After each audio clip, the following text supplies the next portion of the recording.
Yeah, because the budget, as you know, is kind of a living document, especially with Barack Obama. Tends to be adjusted all the time, usually in a bad way. You know, the stimulus was $787 billion and then turned into $862 billion. But that's nothing compared to Obamacare. This is what Barack Obama told us Obamacare was going to cost. Okay.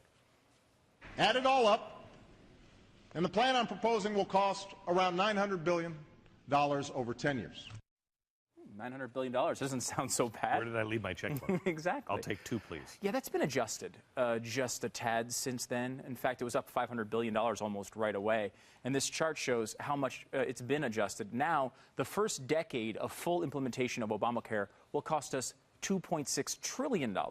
Almost 3 times what he promised. And all of this going on while Barack Obama is promising that he's going to be a spendthrift. He is bragging on Facebook about how he has the best spending record of any president in the last 100 years, which is sort of amazing. So we decided to look at the actual budget numbers, not your budget numbers, not my budget numbers, but Barack Obama's own numbers in this episode of Stutistics.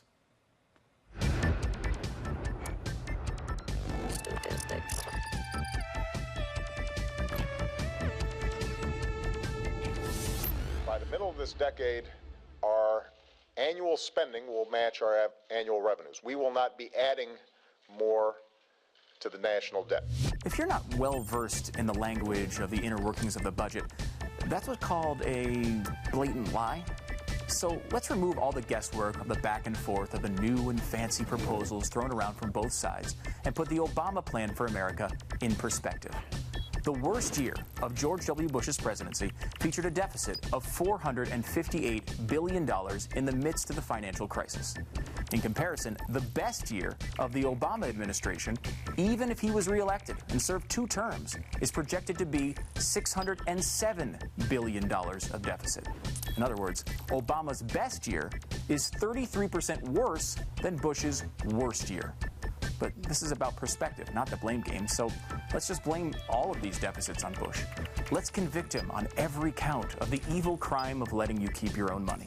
And let's assume Obama finally gets rid of those Bush tax cuts and spends his entire presidency as an economic repairman, and it takes all the way to 2015 to get the job done. Look what happens after the deficit hits its minimum in 2015. Every year after that, it's higher. And it keeps increasing until 2021 when estimates stop.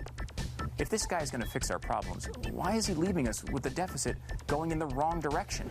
We're not going to be running up the credit card anymore. Obama can brag about his credit card all he wants, but have we learned enough about subprime credit risks in the last few years to know one when we see one?